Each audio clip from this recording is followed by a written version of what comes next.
Kisah Nabi Yunus alaihi salam.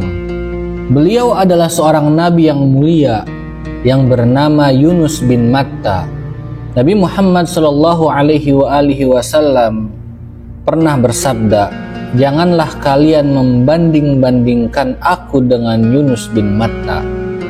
Mereka menamakannya Yunus, Zunnun, dan Yunan. Beliau adalah seorang nabi yang mulia yang diutus oleh Allah Subhanahu wa Ta'ala kepada kaumnya. Beliau menasihati mereka dan membimbing mereka ke jalan kebenaran dan kebaikan. Beliau mengingatkan kepada mereka akan kedahsyatan hari kiamat dan menakut-nakuti mereka dengan neraka, serta mengiming-iming mereka dengan surga. Beliau memerintahkan mereka dengan kebaikan dan mengajak mereka untuk menyembah hanya kepada Allah Subhanahu wa Ta'ala. Nabi Yunus senantiasa menasihati kaumnya, namun tidak ada seorang pun yang beriman di antara mereka. Datanglah suatu hari kepada Nabi Yunus, di mana beliau merasakan keputusasaan dari kaumnya. Hatinya dipenuhi dengan perasaan marah kepada mereka, namun mereka tidak beriman. Kemudian beliau keluar dalam keadaan marah dan menetapkan untuk meninggalkan kaumnya. Allah Subhanahu wa Ta'ala menceritakan hal itu dalam firman-Nya. Dan ingatlah kisah Zunnun atau Yunus ketika ia pergi dalam keadaan marah. Lalu ia menyangka bahwa kami tidak akan mempersulitnya. Maka ia menyeru dalam keadaan yang sangat gelap bahwa tidak ada Tuhan yang berhak disembah selain Engkau, Maha Suci Engkau, sesungguhnya aku termasuk orang-orang yang zalim. Al-Anbiya ayat 87. Tidak ada seorang pun yang mengetahui gejolak perasaan yang ada pada diri Nabi Yunus alaihi salam selain Allah Subhanahu wa Ta'ala. Nabi Yunus tampak terpukul dan marah pada kaumnya. Dalam keadaan demikian, beliau meninggalkan kaumnya. Beliau pergi ke tepi laut dan menaiki perahu yang dapat memindahkannya ke tempat lain. Allah Subhanahu wa Ta'ala belum mengeluarkan keputusannya untuk Nabi Yunus meninggalkan kaumnya. Nabi Yunus mengira bahwasanya Allah Subhanahu wa Ta'ala tidak mungkin menurunkan hukuman kepadanya karena ia meninggalkan kaumnya. Saat itu Nabi Yunus seakan-akan lupa bahwa seorang nabi diperintahkan hanya untuk berdakwah di jalan Allah Subhanahu wa Ta'ala. Namun keberhasilan atau tidak keberhasilan dakwah tidak menjadi tanggung jawabnya. Tugasnya hanya berdakwah di jalan Allah Subhanahu wa Ta'ala dan menyerahkan sepenuhnya masalah keberhasilan atau ketidakberhasilan hanya kepada Allah Subhanahu wa Ta'ala. Terdapat perahu yang berlabuh di pelabuhan kecil. Saat itu matahari tampak akan tenggelam. Ombak memukul tepi pantai dan memecahkan bebatuan. Nabi Yunus melihat ikan kecil sedang berusaha untuk melawan ombak, namun ia tidak mengetahui apa yang dia lakukan. Tiba-tiba datanglah ombak besar yang memukul ikan itu dan menyebabkan ikan itu berbenturan dengan batu. Melihat kejadian ini, Nabi Yunus merasakan kesedihan. Nabi Yunus berkata pada dirinya, seandainya ikan itu bersama ikan yang besar, barangkali ia akan selamat. Kemudian Nabi Yunus mengingat-ingat kembali keadaannya dan bagaimana beliau meninggalkan kaumnya. Akhirnya kemarahan dan kesedihan beliau bertambah. Nabi Yunus pun menaiki perahu dalam keadaan guncang jiwanya.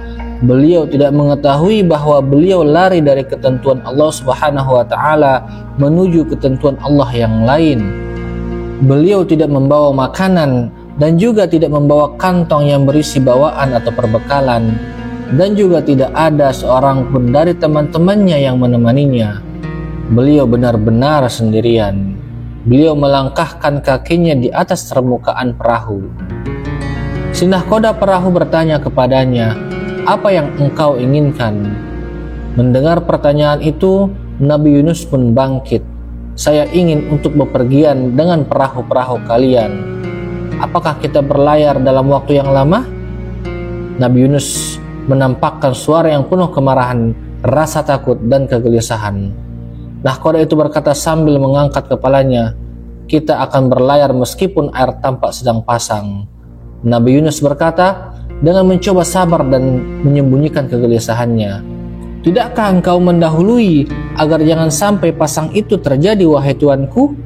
Si nahkoda itu berkata, "Laut kita biasanya terkena pasang, maka ia akan segera mereda ketika melihat seorang musafir yang mulia." Nabi Yunus berkata, "Aku akan pergi bersama kalian, dan berapa ongkos perjalanannya?" Si nahkoda menjawab, "Kami tidak menerima ongkos selain emas." Nabi Yunus berkata, "Tidak jadi masalah." Nahkoda itu memperhatikan Nabi Yunus. Ia adalah seorang yang berpengalaman, yang dimana dia sering mondar-mandir dari satu pelabuhan ke pelabuhan yang lainnya. Seringnya ia mengunjungi satu tempat ke tempat lainnya, menjadikan dia seorang laki-laki yang mampu menangkap perasaan seseorang, mengerti perasaan seseorang. Nahkoda itu merasakan dan mengetahui bahwa Nabi Yunus lari dari sesuatu. Nahkoda itu membayangkan bahwa Nabi Yunus melakukan suatu kesalahan, tetapi ia tidak berani untuk mengungkapkan kesalahan itu kepada pelakunya, kecuali jika pelakunya seorang yang bangkrut. Ia meminta kepada Nabi Yunus untuk membayar ongkos sebanyak 3 kali lipat dari yang biasa dibayar oleh musafir lainnya. Nabi Yunus saat itu merasakan kesulitan dan kesal dalam hatinya, diliputi dengan kemarahan yang keras dan keinginan yang kuat untuk meninggalkan negerinya, sehingga ia pun memberikan apa yang diminta oleh si nahkoda. Nahkoda itu memperhatikan kepingan-kepingan emas yang ada di tangannya, dan ia menggigit sebagiannya di giginya. Barangkali ia akan menemukan potongan emas yang palsu, namun ia tidak menemukannya. Nabi Yunus hanya berdiri menyaksikan semua itu, sementara dadanya tampak terombang-ambing, terkadang naik dan terkadang turun laksana ayunan. Nabi Yunus berkata, "Tuanku, tentukan bagiku kamarku. Aku tampak letih dan ingin beristirahat sebentar." Si nahkoda berkata, "Memang itu yang tampak di raut wajahmu, itu kamarmu," sambil ia menunjuk dengan tangannya. Kemudian Nabi Yunus membaringkan diri di atas kasur, dan beliau berusaha untuk tidur, tetapi usahanya itu sia-sia. Adalah gambaran ikan kecil yang hancur berbenturan dengan batu yang menyebabkan beliau tidak dapat tidur dengan tenang. Nabi Yunus merasakan bahwa atap kamar akan jatuh menimpa dirinya. Akhirnya Nabi Yunus tidur di atas kasurnya, yang dimana kedua bola matanya berputar-putar di atas atap kamar, tetapi pandangannya yang gelisah itu tidak dapat menemukan tempat perlindungan. Tempat tinggalnya di kamar itu dan atapnya dan sisi-sisinya tampak semuanya akan runtuh. Nabi Yunus pun mulai mengeluh dan berkata, "Demikian juga hatiku yang tergantung dalam jiwaku." Demikianlah terjadi sesuatu pergulatan penderitaan yang sangat hebat dalam diri Nabi Yunus alaihissalam saat ia terbaring di atas ranjangnya. Penderitaan yang keras cukup memberatkannya, sehingga beliau pun bangkit dari tempat tidurnya tanpa sebab apapun yang dapat difahami. Dan tibalah waktu pasang, perahu melemparkan tali-talinya, kemudian perahu itu berjalan sepanjang siang, dan ia memecahkan airnya dengan tenang, dan angin pun bertiup padanya sangat lembut dan baik. Lalu kegelapan menyelimuti perahu itu, dan tiba-tiba laut pun berubah.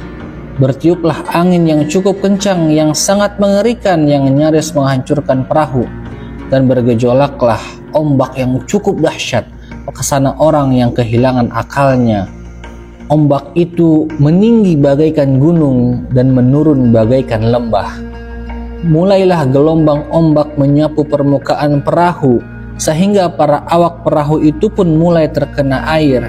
Dan di belakang perahu itu terdapat ikan paus yang besar yang mulai mengintai. Ia membuka mulutnya, kemudian terdapat perintah kepada ikan paus itu untuk bergerak menuju permukaan laut. Ikan paus itu mentaati perintah dari Allah Subhanahu wa Ta'ala, dan ia segera menuju permukaan laut. ia mulai mengikuti perahu itu sebagaimana perintah yang diterimanya. Angin yang keras tetap bertiup. Kemudian kepala perahu mengisyaratkan dengan tangannya agar beban perahu dikurangi, dan angin semakin bertiup kencang. Sementara itu Nabi Yunus merasakan ketakutan. Dalam tidurnya, beliau melihat segala sesuatu berguncang di kamarnya. Beliau berusaha berdiri tegak tetapi tidak mampu. Kemudian kepala perahu berteriak dan berkata, "Sungguh angin kencang ini bertiup tidak seperti biasanya. Bersama kita seseorang laki-laki yang salah, sehingga karenanya angin ini bertiup dengan kencang. Kita akan melakukan undian pada semua awak. Barang siapa yang namanya keluar, kami akan membuangnya ke lautan." Nabi Yunus mengetahui bahwa ini adalah tradisi-tradisi yang biasa dilakukan oleh awak perahu jika mereka menghadapi angin yang keras. Tetapi saat itu beliau terpaksa harus mengikutinya. Episode penderitaan Nabi Yunus akan dimulai. Beliau adalah seorang nabi yang mulia, tetapi harus tunduk pada hukum Allah berhala yang menganggap bahwa lautan mempunyai Tuhan. Dengan kepercayaan itu, mereka meyakini bahwa bertiup angin yang sangat kencang akibat dari murka Tuhan. Oleh karena itu, harus diadakan upaya untuk menenangkan dan memuaskan Tuhan-Tuhan yang mereka yakini itu. Nabi Yunus pun terpaksa mengikuti undian. Nama beliau dimasukkan bersama dengan nama-nama penumpang lainnya dan dilakukanlah undian. Yang keluar justru namanya. Lalu diadakan undian kedua, dan kali ini pun yang keluar adalah nama Nabi Yunus. Akhirnya diadakan undian yang ketiga. Lagi-lagi yang keluar adalah nama Nabi Yunus. Kemudian ditetapkanlah bahwa Nabi Yunus harus dibuang ke lautan. Saat itu para awak penumpang memperhatikan Nabi Yunus. Nabi Yunus mengetahui bahwa beliau berbuat kesalahan ketika meninggalkan kaumnya dalam keadaan marah. Nabi Yunus mengira bahwa Allah Subhanahu wa Ta'ala tidak akan menurunkan hukuman kepadanya. Namun ia dianggap salah karena meninggalkan kaumnya tanpa izin dari Allah Subhanahu wa Ta'ala yang memberikan pelajaran kepadanya. Nabi Yunus berdiri di samping perahu dan melihat lautan yang dipenuhi oleh ombak yang mengerikan. Dunia saat itu gelap dan di sana tidak ada cahaya bulan. Bintang-bintang bersembunyi di balik kegelapan. Warna air tampak gelap dan hawa dingin menembus tulang. Alhasil, air menutupi segala sesuatu. Kemudian nahkoda perahu berteriak, "Lompatlah wahai musafir yang misterius." Tiupan angin semakin kencang. Nabi Yunus berusaha menjaga keseimbangannya dan beliau menampakkan keberaniannya saat ingin terjun ke lautan. Nabi Yunus pun terjun dan berada di permukaan laut laksana sampang yang mengambang. Ikan paus yang berada di depannya pun mulai tersenyum karena Allah Subhanahu wa Ta'ala telah mengirim padanya makan malam. Kemudian ikan itu menangkap Nabi Yunus di tengah-tengah ombak. Kemudian ikan itu kembali ke dasar lautan. Ikan itu kembali dalam keadaan puas setelah memenuhi kebutuhan perutnya. Nabi Yunus sangatlah terkejut ketika mendapati dirinya dalam perut ikan paus itu. Ikan itu membawanya ke dasar lautan dan lautan membawanya ke kegelapan malam. 3 kegelapan. Kegelapan dalam perut ikan, kegelapan di dasar laut, dan kegelapan di malam hari. Nabi Yunus merasakan bahwa dirinya telah mati. Beliau mencoba menggerakkan panca inderanya dan anggota tubuhnya masih bergerak. Kalau begitu, beliau masih hidup. Beliau terpenjara dalam 3 kegelapan. Nabi Yunus mulai menangis dan bertasbih kepada Allah Subhanahu wa Ta'ala. Beliau mulai melakukan perjalanan menuju Allah saat ia terpenjara di dalam 3 kegelapan. Hatinya mulai bergerak untuk bertasbih kepada Allah Subhanahu wa Ta'ala dan lisannya pun mulai mengikutinya. Beliau berkata, "Tiada Tuhan selain Engkau ya Allah, wahai yang maha suci, sesungguhnya aku termasuk orang yang menzalimi diri sendiri." Surat Hud ayat 83. Ketika terpenjara di perut ikan, beliau tetap bertasbih kepada Allah Subhanahu wa Ta'ala. Ikan itu sendiri tampak kelelahan saat harus berenang cukup jauh. Kemudian ikan itu tertidur di dasar lautan. Sementara itu Nabi Yunus masih bertasbih kepada Allah Subhanahu wa taala. Beliau tidak henti-hentinya bertasbih dan tidak henti-hentinya menangis. Beliau tidak makan, beliau tidak minum dan tidak bergerak. Beliau berpuasa dan berbuka dengan tasbih. Ikan-ikan yang lain dan tumbuh-tumbuhan dan semua makhluk yang ada di dasar lautan mendengar tasbih Nabi Yunus alaihissalam. Tasbih itu berasal dari perut ikan paus ini. Kemudian semua makhluk berkumpul di sekitar ikan paus itu dan mereka pun ikut bertasbih kepada Allah Subhanahu wa taala. Setiap dari mereka bertasbih dengan caranya masing-masing dan bahasanya masing-masing. Ikan paus yang memakan Nabi Yunus itu terbangun dan mendengar suara-suara tasbih yang begitu riuh dan gemuruh. Ia menyaksikan di dasar lautan terjadi suatu perayaan besar yang dihadiri oleh ikan-ikan dan hewan-hewan lainnya. Bahkan bebatuan dan pasir semuanya bertasbih kepada Allah Subhanahu wa taala. Dan ia pun tidak ketinggalan ikut serta bersama mereka yang bertasbih kepada Allah Subhanahu wa taala. Dan ia mulai menyadari bahwa ia sedang menelan seorang nabi. Ikan paus itu pun merasa ketakutan, tetapi ia berkata kepada dirinya, "Mengapa aku harus takut? Bukankah Allah Subhanahu wa taala yang memerintahkanku untuk memakannya?" Nabi Yunus tetap tinggal di perut ikan itu selama beberapa waktu yang kita tidak mengetahui batasannya.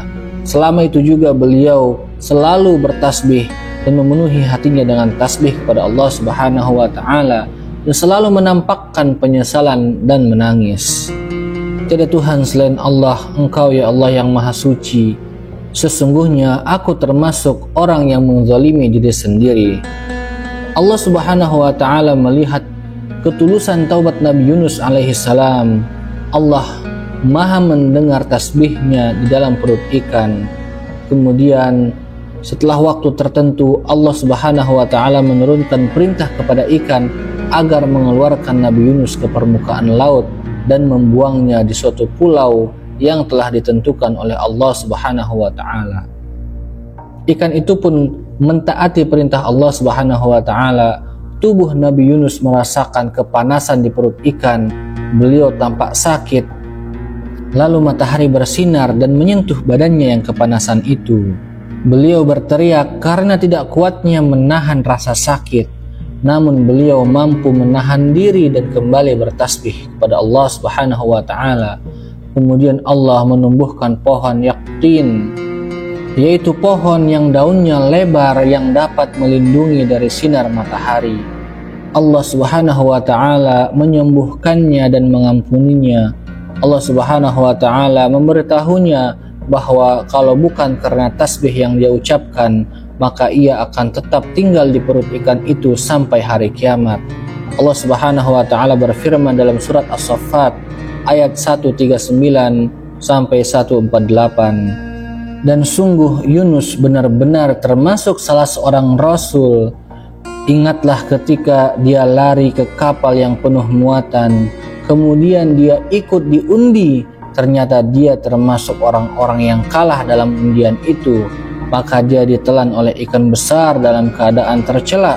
Maka sekiranya dia tidak termasuk orang yang banyak berzikir atau bertasbih kepada Allah Subhanahu wa taala, pasti dia akan tetap tinggal di perut ikan itu sampai hari kebangkitan. Kemudian kami lemparkan dia ke daratan yang tandus sedang dia dalam keadaan sakit. Kemudian untuk dia kami tumbuhkan sebatang pohon dari yaktin, dan kami utus dia kepada 100.000 orang atau lebih, sehingga mereka beriman. Karena itu kami anugerahkan kenikmatan hidup kepada mereka hingga waktu tertentu. Allah juga berfirman di ayat lain, dan ingatlah kisah Dhunnun atau Yunus alaihissalam ketika dia pergi dalam keadaan marah. Lalu dia menyangka bahwa kami tidak akan menyulitkannya, maka dia berdoa dalam keadaan yang sangat gelap. Tidak ada Tuhan selain Engkau, Maha Suci Engkau, sungguh aku termasuk orang-orang yang zalim. Maka kami kabulkan doanya dan kami selamatkan dia dari kedukaan. Dan demikianlah kami menyelamatkan orang-orang yang beriman. Kita sekarang ingin membahas masalah yang menurut ulama disebut sebagai dosa Nabi Yunus. Apakah Nabi Yunus melakukan suatu dosa dalam pengertian yang hakiki? Apakah para nabi memang berdosa? Jawabannya adalah para nabi adalah orang-orang yang maksum. Tetapi kemaksuman ini tidak berarti bahwa mereka tidak melakukan sesuatu yang menurut Allah Subhanahu wa taala itu pantas mendapatkan celaan atau hukuman. Jadi, masalahnya agak relatif. Menurut orang-orang yang dekat dengan Allah Subhanahu wa taala, kebaikan orang-orang yang baik dianggap keburukan bagi al-muqarrabin atau orang-orang yang dekat dengan Allah Subhanahu wa taala. Ini memang benar. Sekarang marilah kita amati kasus Nabi Yunus. Beliau meninggalkan desanya yang banyak dipenuhi oleh orang-orang yang menentang. Seandainya ini dilakukan oleh orang-orang biasa atau orang soleh lainnya selain Nabi Yunus, maka hal itu merupakan suatu kebaikan. Karenanya ia diberi pahala, sebab ia berusaha menyelamatkan agamanya dari kaum yang durhaka. Tetapi Nabi Yunus adalah seorang nabi yang diutus oleh Allah Subhanahu wa taala kepada mereka. Seharusnya ia menyampaikan dakwah di jalan Allah Subhanahu wa taala dan ia tidak peduli dengan hasil dakwahnya. Tugas beliau hanya sekedar menyampaikan agama. Keluarnya beliau dari desa itu dalam kacamata para nabi adalah hal yang mengharuskan datangnya pelajaran dari Allah Subhanahu wa taala dan hukuman darinya. Allah Subhanahu wa taala memberikan suatu pelajaran kepada Nabi Yunus dalam hal dakwah di jalan Allah, bahwa Allah mengutusnya hanya untuk berdakwah. Inilah batasan dakwahnya dan beliau tidak perlu peduli dengan kaumnya yang tidak mengikutinya, dan karena itu beliau tidak harus menjadi sedih dan marah. Nabi Lut tetap tinggal di kaumnya meskipun selama bertahun-tahun berdakwah beliau tidak mendapati seorang pun beriman. Meskipun demikian, Nabi Lut tidak meninggalkan mereka. Ia tidak lari dari keluarganya dan dari desanya. Beliau tetap berdakwah di jalan Allah Subhanahu wa taala sehingga datang perintah Allah untuk beliau pergi. Saat itulah beliau pergi. Seandainya beliau pergi sebelumnya, niscaya beliau akan mendapatkan siksaan seperti yang diterima oleh Nabi Yunus alaihissalam. Jadi, Nabi Yunus keluar tanpa izin. Lalu perhatikanlah apa yang terjadi pada kaumnya. Mereka telah beriman setelah keluarnya Nabi Yunus alaihissalam. Allah Subhanahu wa taala berfirman, "Maka kenapa tidak ada penduduk suatu negeri pun yang beriman, lalu imannya itu bermanfaat baginya selain kaum Yunus? Ketika mereka atau kaum Yunus itu beriman, kami hilangkan dari mereka azab yang menghinakan dalam kehidupan dunia, dan kami beri kesenangan kepada mereka sampai waktu tertentu." Demikianlah desa Nabi Yunus beriman. Seandainya ia tetap tinggal bersama mereka, pasti ia akan mengetahuinya dan hatinya menjadi tenang, serta kemarahannya akan segera menjadi hilang. Tampaknya beliau tergesa-gesa, dan tentu sikap ketergesaan ini berangkat dari keinginannya agar manusia beriman. Usaha Nabi Yunus untuk meninggalkan mereka adalah sebagai ungkapan kebenciannya kepada mereka atas ketidakimanan mereka kepada Allah Subhanahu wa taala. Maka Allah Subhanahu wa taala menghukumnya dan mengajarinya bahwa tugas seorang nabi hanya menyampaikan agama. Seorang nabi tidak dibebani urusan keimanan manusia. Seorang nabi tidak bertanggung jawab atas pengingkaran manusia, dan seorang nabi tidak dapat memberikan hidayah atau petunjuk kepada mereka. Itu semua diserahkan kepada Allah Subhanahu wa taala. Demikian kisah Nabi Yunus alaihissalam. Semoga kita yang mendengarkannya mendapatkan pelajaran dan kita bisa mengamalkannya dalam kehidupan sehari-hari kita. Wallahu muwaffiq li aqwamit thoriq, wa sallallahu ala sayyidina Muhammad wa ala ali sayyidina Muhammad. Wassalamualaikum warahmatullahi wabarakatuh.